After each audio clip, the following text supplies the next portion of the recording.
ஆயால் மே 15th and 16th news பார்ப்போம். First news என்ன பார்க்க போகிறோன்னா, பிர்சா 101 அப்படின்னா என்ன? ஸோ இந்த நியூஸ் பார்க்கறதுக்கு முன்னாடி இந்த நியூஸுக்கு சம்மந்தப்பட்ட பேக்ரவுண்ட் பார்த்துட்டு அப்புறம் நியூஸ்க்கு வருவோம். ஸோ இப்போ இந்தியாவில் பார்த்தோம்னா 8.6% மக்கள் வந்து பார்த்தோம்னா ஷெட்யூல்டு ட்ரைப் பழங்குடி மக்கள் வந்து இருக்காங்க. சுமார் வந்து பார்த்தோம்னா 10 கோடி பேர். ஸோ இந்த ட்ரைபல் மக்களுக்கு பெரிதும் வந்து அஃபெக்ட் பண்ணக்கூடிய ஒரு டிசீஸாக வந்து எதுன்னு பார்த்தோம்னா இந்த சிக்கிள் செல் டிசீஸ், சிக்கிள் செல் அனிமியான்னு சொல்லுவாங்க. ஸோ இந்த நோய் தான் வந்து பார்த்தோம்னா இங்கே இருக்கக்கூடிய ட்ரைபல் மக்களுக்கு அதிகமாக அஃபெக்ட் பண்ணுது. சும்மா ஒரு டேட்டா என்ன சொல்லுதுன்னா, 100 பேரில் வந்து பார்த்தோம்னா 4 பேருக்கு வந்து பார்த்தோம்னா இந்த சிக்கிள் செல் அனிமியா இருக்காங்க. 100 ட்ரைபல் பீப்புளில் வந்து பார்த்தோம்னா 4 பேருக்கு வந்து இருக்குது. இது வந்து பார்த்தோம்னா ஜெனட்டிக் டிசீஸ், ஓகேங்களா? இது வந்து பார்த்தோம்னா ஜெனட்டிக், ஒரு அப்பா அம்மாலேருந்து குழந்தைக்கு பரவக்கூடிய ஒரு ஜெனட்டிக்கல் டிசீஸ். 25% அதிக வாய்ப்பு இருக்கும் அப்பா அம்மாவுக்கு வந்து இந்த டிசீஸ் இருந்ததுன்னா குழந்தைக்கு வந்து பரவக்கூடிய நோய். ஸோ இதை வந்து எப்படியாச்சும் குறைக்கணும் அப்படின்னு பார்த்தோம்னா கவர்மெண்ட் நிறைய இனிஷியேட்டிவ்ஸ் எடுத்திருக்காங்க. ஸோ லாஸ்ட் இயரே வந்து பார்த்தோம்னா நேஷ்னல் மிஷன், இதுக்கான தனிப்பட்ட ஒரு மிஷன்ஸ் வந்து ஆரம்பித்தாங்க. 2025 வந்து பார்த்தோம்னா national sickle cell anaemia elimination mission அப்படின்ற ஒரு மிஷன் 2025 வந்து கொண்டு வந்தாங்க. ஸோ இப்போ வந்து பார்த்தோம்னா ஒரு தெரப்பியை வந்து உருவாக்கியிருக்காங்க, ஜீன் தெரப்பியை. யாருன்னா சிஎஸ்ஐஆர் வந்து பார்த்தோம்னா ஒரு தெரப்பியை வந்து உருவாக்கியிருக்காங்க. அதை தான் நியூஸில் வந்துருக்கு. அதோட பேர் தான் வந்து பார்த்தோம்னா பிர்சா 101. ஸோ பிர்சா வந்து நமக்கு தெரியும், ஸோ ட்ரைபல் ஃபைட்டர், ஓகேங்களா, சுதந்திர போராட்டத்தில். ஸோ அவரோட பேரை வந்து வச்சுருக்காங்க. ஸோ இந்த நியூஸை பற்றி பார்ப்போம். சரி, இதில் என்ன பார்க்க போகிறோன்னா, சிக்கிள் செல் அனிமியானா என்ன? ஓகே, சிக்கிள் செல் டிசீஸ் ஆர் சிக்கிள் செல் அனிமியா அப்படின்னா என்னென்னு தெரிஞ்சுப்போம். அப்புறமா வந்து நம்ம போயிடலாம். ஸோ இது என்னன்னா, இப்போ மோஸ்ட்லி வந்து பார்த்தோம்னா நார்மலாக இருக்கக்கூடிய பீப்புளுக்கு வந்து பார்த்தோம்னா இந்த blood cell, red blood cell சொல்லுவோம், ஆர்பிசின்னு சொல்லுவோம், எல்லாமே ரவுண்டாக இருக்கும், ஓகேங்களா? ஸோ ரவுண்டாக இருக்கும். இந்த ஆர்பிசி தான் வந்து பார்த்தோம்னா நம்ம உடம்புக்கு தேவையான ஆக்சிஜன், உள்ளே இருக்கக்கூடிய செல்லுக்கு தேவையான ஆக்சிஜனை வந்து கடத்தி ஒவ்வொரு செல்லுக்கு எடுத்து போய் கொடுக்கும், ஓகேவா? இது நார்மலாக இருக்கும். ஆனால் இது ஒரு ஜெனட்டிக் டிசீஸ், ஓகேங்களா? இந்த சிக்கிள் செல் வந்து பார்த்தோம்னா ஒரு ஜெனட்டிக்கல் டிசீஸ். இதனால் என்ன ஆகுதுன்னா, இந்த ஆர்பிசி வந்து பார்த்தோம்னா ஷேப் வந்து மாறிடுது. எப்படி மாறிடுதுன்னா, சிக்கிள் மாதிரி ஒரு கத்தி மாதிரி மாறிடுது, ஓகேங்களா? இப்படி மாறிடுது. ஸோ இந்த மாதிரி மாறிடுது பாருங்கள், அழகாக பிக்சரில் இருக்கு பாருங்கள், இந்த மாதிரி மாறிடுது.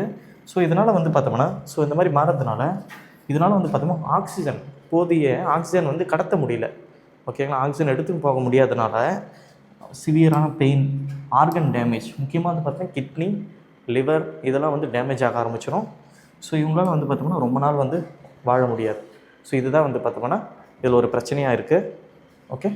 ஸோ இதை வந்து எப்படியாச்சும் குறைக்கணுன்றதுக்காக நம்ம கவர்மெண்ட் எடுத்திருக்க ஒரு மெஷர்ஸ் தான் வந்து பார்த்தோம்னா இந்த பிர்சா 101. சரி, இது பார்ப்போம் நியூஸை பற்றி. ஸோ பிர்சா 101 இது வந்து பார்த்தோம்னா இந்தியாவோட முதல் ஜீன் தெரப்பி. இப்போ என்ன பார்ப்போம்னா, அந்த சிக்கிள் செல் அனிமியா வரத்துக்கான அந்த ஜீன், எந்த ஜீன் வந்து பார்த்தோம்னா இதுக்கு ரெஸ்பான்சிபிளோ அந்த ஜீனை வந்து பார்த்தோம்னா கட் பண்ணி நம்ம வந்து மாற்ற போகிறோம், ஓகேங்களா? ஸோ சிப்ரஸ் இல்லை, இந்த டெக்னாலஜி மூலமாக ஜீன் எடிட்டிங் சொல்லுவாங்க.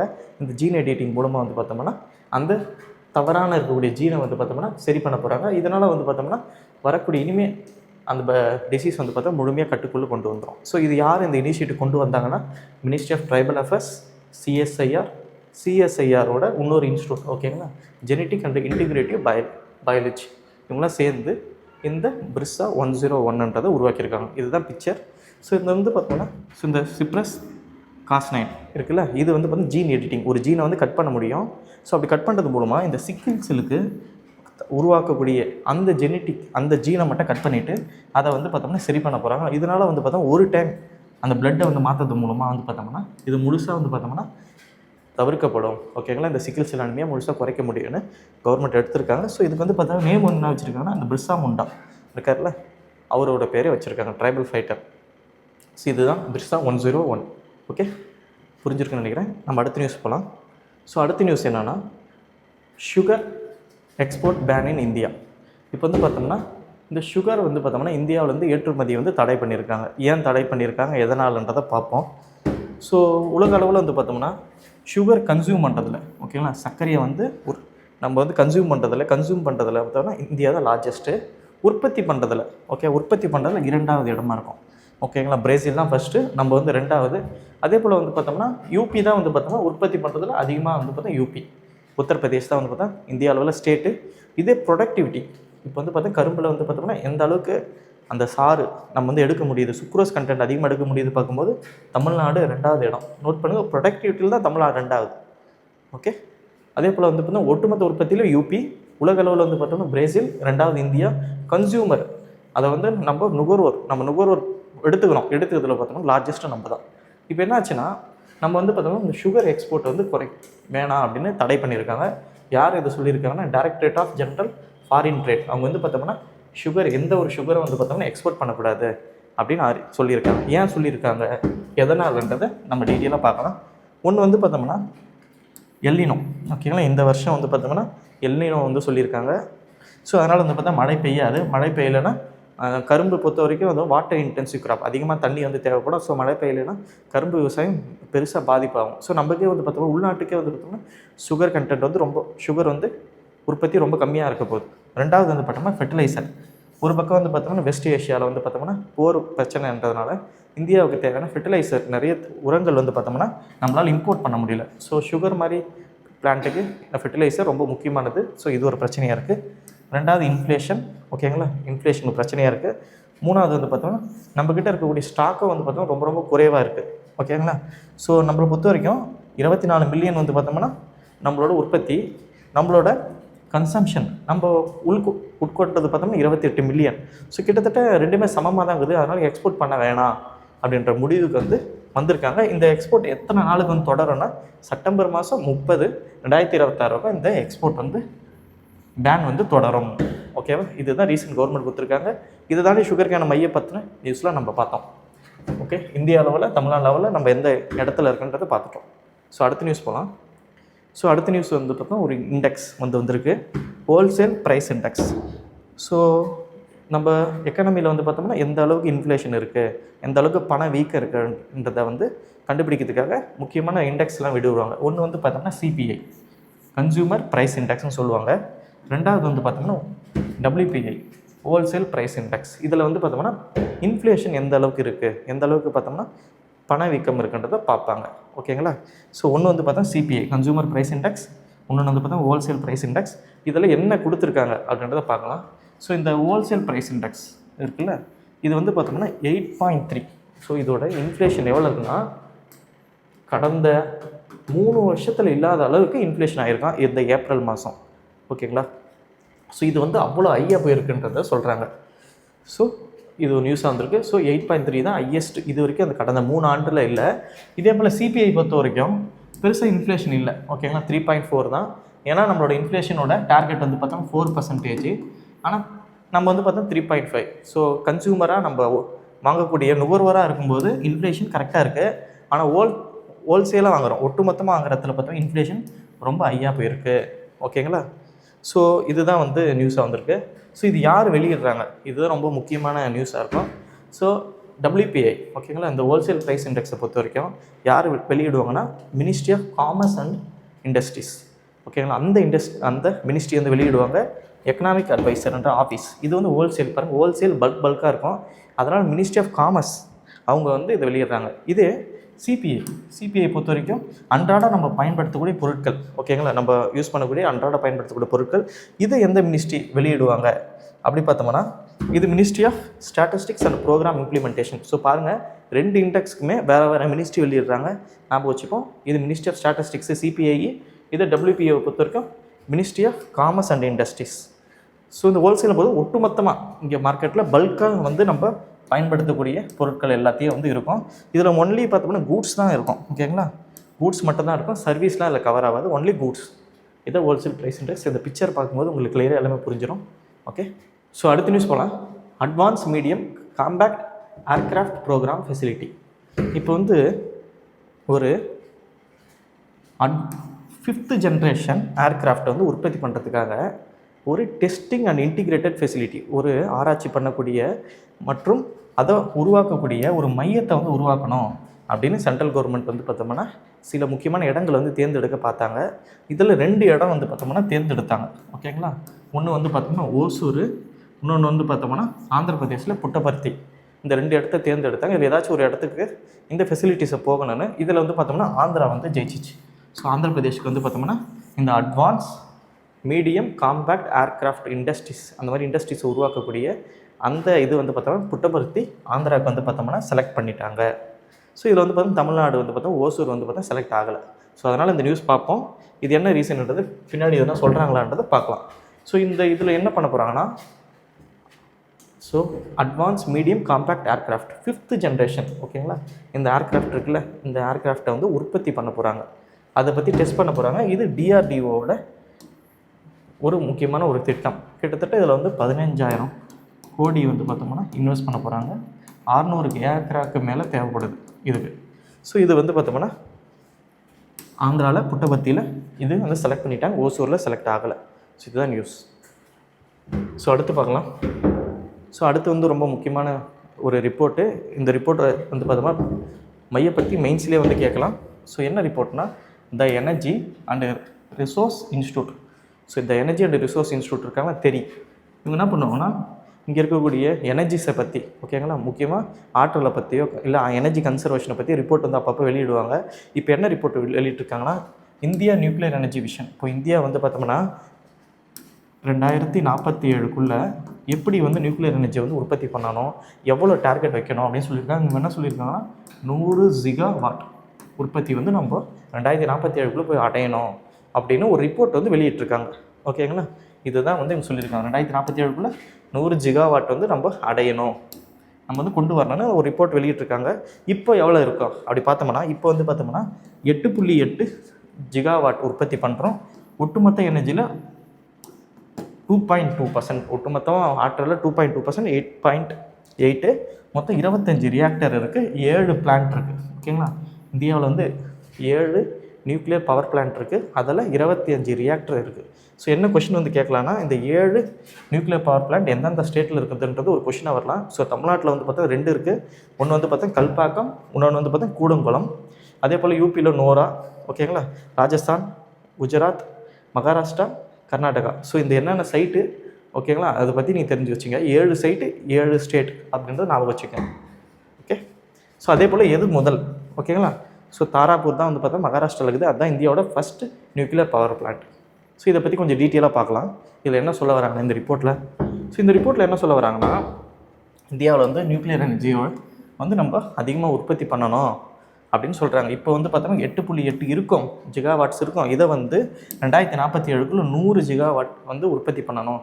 இதுக்கு முக்கியமாக எவ்வளோ காசு தேவைப்படும் அவங்க சொல்கிறாங்கன்னா, 23லேருந்து 25 லட்சம் கோடி ஓகேங்களா, லேக்ஸ் க்ரோஸ் வந்து தேவைப்படும் அப்படின்னு சொல்கிறாங்க. ஏன் இந்த நியூக்ளியர் பவர் பிளான்ட்டுக்கு வந்து இவ்வளோ சொல்கிறாங்கன்னா, இது வந்து பார்த்தோம்னா எனர்ஜி க்ளீனான ஃபாசில் ஃபியூல்லாம் இல்லாமல் ஒரு க்ளீன் எனர்ஜி ஓகேங்களா, சஸ்டைனபிளாக இருக்கும்.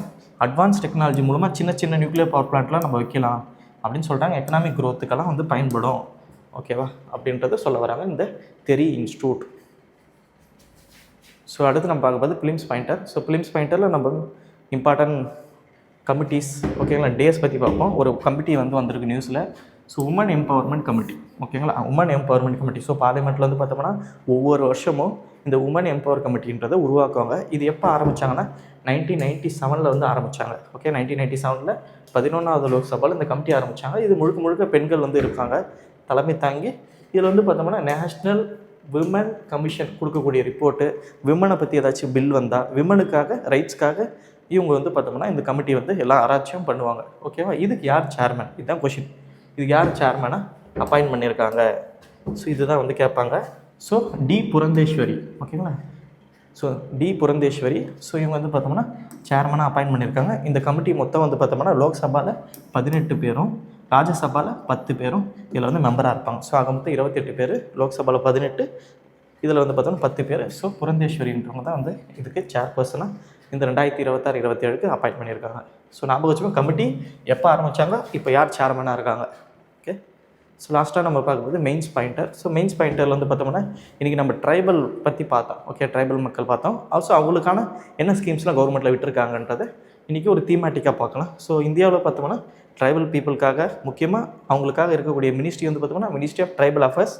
டிபார்ட்மெண்ட்டாக பார்க்கும்போது என்னன்றதை இந்த டீட்டெயிலாக அதில் பார்க்கலாம். ஸோ இதில் வந்து பார்த்தோம்னா எல்லா ஸ்கீம்ஸும் நான் வந்து கம்பைல் பண்ணியிருக்கேன். நீங்கள் மேலோட்டம் படித்தாவே ஒரு நல்ல ஒரு ஆன்சர்ஸ் கொடுக்க முடியும். ஸோ இன்ட்ரோடக்ஷனில் வந்து பார்த்தோம்னா இந்தியாவில் 10 கோடி பேர் ட்ரைபல் இருக்காங்க. ஒட்டுமொத்த பாப்புலேஷனில் 8.6%. ஸோ ட்ரைபல் மக்களை பொறுத்தவரை அவங்க வந்து காட்டுக்குள்ளே ரிமோட் ரொம்ப இன்னமும் பார்த்தோம்னா காட்டுக்குள்ளேயும் அந்த ரிமோட் ஏரியாஸில் வந்து இருக்காங்க. ஸோ அவங்களுக்கு வந்து பார்த்தோம்னா அரசாங்கத்தோட போதிய திட்டங்கள் இப்போ சேருதான்னு பார்த்தோம்னா நிறைய போய் சேரலை. ஓகே, அதனால் வந்து பார்த்தோம்னா அவங்க வறுமையிலையும் லோ லிட்ரஸி ரேட், குறைஞ்ச படிப்பு, லோ புவர் அவுட்கம். இப்போ ஆல்ரெடி பார்த்தோம் 100 பேரில் பார்த்தோம்னா 4 பேர் சிக்கிள் செல் அனிமியால் அஃபெக்ட் ஆகுறாங்க அப்படின்றத பார்த்தோம். ஸோ அந்த மாதிரி பார்த்தா ஹெல்த்துக்கும் வந்து பார்த்தோம்னா அவங்களுக்கு ரொம்ப கம்மியாக இருக்குது. இதெல்லாம் அவங்க பிரச்சனையாக ஃபேஸ் பண்ணுறாங்க. அதுக்காக வந்து பார்த்தோம்னா மினிஸ்ட்ரி ஆஃப் ட்ரைபல் அஃபேர்ஸ் அவங்க வந்து பார்த்தா நிறைய ப்ரோக்ராம் வந்து கொண்டு வந்து ஸோ அவங்களை எப்படியாச்சும் முன்னேற்றம்னு பண்ணுறாங்க. ஸோ இதில் வந்து பார்த்தோம்னா அம்ப்ரெல்லா ஸ்கீம் ஒன்று கொடுத்துருக்கேன். இது வந்து முக்கியமான திட்டங்கள். அப்புறம் ரீசெண்டாக இப்போ இருக்கக்கூடிய ஃப்ளாக்ஷிப் ஸ்கீம், ஓகேங்களா, அவங்களோட முக்கியமான திட்டங்கள். அதில் வந்து பார்த்தா 6 திட்டம் இருக்குது. இது தாண்டி சேலஞ்சஸ் இருக்குது, அதோட முக்கியத்துவம் இருக்குது, வே ஃபார்வர்ட். ஸோ நீங்கள் மெயின்ஸுக்கு தேவையான எல்லாமே பார்த்தா காம்பேக்டாக இருக்குது. முக்கியமாக வந்து பார்த்தோம்னா பிரதான் மந்திரி மன்பந்து கல்யாண் யோஜனா. ஸோ இதுதான் வந்து பார்த்தோம் அடிப்படையான ஸ்கீம். அவங்களுக்கு எல்லாமே டெவலப்மெண்ட் ஒரு 10 கீ ப்ரோக்ராம் வந்து டெவலப் பண்ண போகிறாங்க. ஒன்று வந்து பார்த்தோம்னா எஜுகேஷன், ஹெல்த்து, அவங்களோட livelihood, housing, road, transport, irrigation எல்லாமே இதில் வந்து பண்ண போகிறாங்க. ஸோ இது வந்து பார்த்தோம்னா ஸ்காலர்ஷிப்லேருந்து இன்ஃப்ராஸ்ட்ரக்சர் ஒட்டு மொத்தமாக ட்ரைபலுக்கு என்ன தேவையோ ஒரு ஹோலிஸ்டிக் ஸ்கீமாக வந்து இது இருக்கும். இது தாண்டி வந்து பார்த்தா சென்ட்ரல் அசிஸ்டன்ட், ஓகேங்களா, இங்கே இருக்கக்கூடிய ஒவ்வொரு ஸ்டேட்டுக்கு வந்து பார்த்தோம்னா சென்ட்ரல் கவர்மெண்ட் அசிஸ்டன்ட் தராங்க ட்ரைபல் பீப்புளுக்காக. ஸோ அவங்களுக்கு இன்கம் ஜென்ரேட் பண்ணுறதுக்கு, ஸ்கில் டெவலப்மெண்ட் பண்ணால், இன்ஃப்ராஸ்ட்ரக்சருக்காக சில அசிஸ்டன்ஸ் வந்து பண்ணுறாங்க. கிராண்ட் வந்து தராங்க, ஓகேங்களா. ஸோ கிராண்ட் தராங்க. இது தாண்டி முக்கியமான ஸ்கீம் பார்த்தோம்னா ஜென்மன், ஓகேங்களா, பிஎம் ஜென்மன் சொல்லுவோம். பிரதான் மந்திரி ஜன்ஜாதி ஆதிவாசி நாய மக அபியான். இது வந்து பார்த்தோம்னா பர்டிகுலர்லி வல்லரபிள் ட்ரைபல்லையே ரொம்பவும் அடிமட்டமாக கீழே, ஓகேங்களா, படிப்பறிவிலும் சரி, லிட்ரஸி ரேட்டில் எல்லாத்தையும் கம்மியாக இருக்கிறவங்கள வந்து பர்டிகுலர்லி வல்லரபிள் ட்ரைபுன்னு சொல்லுவாங்க. இந்தியா முழுக்க 75 குரூப் இருக்குது, ஓகேங்களா, 75 குரூப் இருக்குது, 18 ஸ்டேட்டில் இருக்காங்க, ஓகேங்களா. இவங்களுக்காக தனிப்பட்ட ஜென்மன் என்ற ஸ்கீம் இருக்குது. ஸோ அதுக்கடுத்து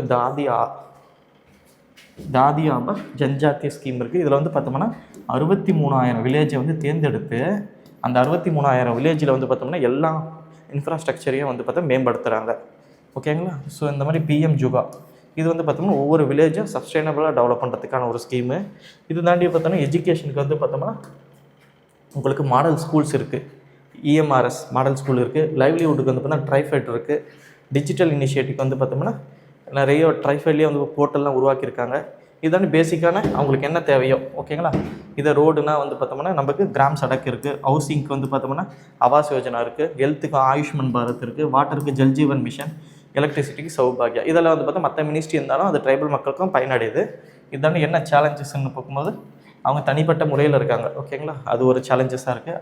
நிறையா இன்எஃபிஷியன்சி இருக்குது, அவேர்னஸ் இல்லை. இந்த மாதிரி ஜென்ரலான கொடுத்துட்டு முக்கியத்துவத்தை கொடுத்துட்டு நீங்கள் கன்க்ளூஷன் படிச்சிங்க, இதே போதுமானதாக இருக்கும் இதுக்கு, ஓகேங்களா. இந்த பிபிடி கிடைக்கும்போது நீங்கள் வந்து எடுத்துக்கலாம், படிச்சுக்கலாம். லாஸ்ட்டாக பார்க்கும்போது question of the day. So tribal பீப்புளை பற்றி ஒரு லாஸ்ட் இயரில் கேட்டால் ஒரு ப்ரீவியஸ் இயர் கொஷின் பார்ப்போம். In which year scheduled caste and scheduled tribe prevention of atrocity act was possible. So எந்த வருஷம் வந்து பார்த்தோம்னா இந்த பழங்குடியினருக்காக அழிச்சாட்டியத்தை தடுக்கிறதுக்காக உருவாக்கப்பட்ட சட்டம் எந்த ஆண்டு? ஸோ ஆப்ஷன் ஏ வந்து 1989, ஆப்ஷன் பி வந்து 1986, ஆப்ஷன் சி வந்து 1988, ஆப்ஷன் டி வந்து 1986. ஸோ இதுக்கான பிடிஎஃப், ஓகேங்களா, இது வந்து பார்த்தோம்னா நம்பர் 16th. ஸோ இதுக்கான கடைசி பிடிஎஃப் வந்து பார்த்தோம்னா இந்த வீடியோவோட டிஸ்கிரிப்ஷனில் டெலகிராம் லிங்க் இருக்குது, ஓகேங்களா. அதுக்குள்ளே போனீங்கன்னா இந்த பிடிஎஃப் வந்து கிடைக்கும், ஓகே. வீக்லி கிடைக்கும். ஸோ இது வந்து 2nd வீக் ஆஃப் மே இது கிடைக்கும். இதை வச்சு நீங்கள் வந்து படிக்கிறது மூலமாக ஈஸியாக வந்து பிக்சர் ஹிஸ்ட்ரிக்காக நம்ம படிக்கிறதுனால ஈஸியாக நமக்கு எல்லாமே ஞாபகம் வரும். நம்ம வந்து எக்ஸாமில் நல்ல ஸ்கோர் வந்து பண்ண முடியும். தேங்க்யூ.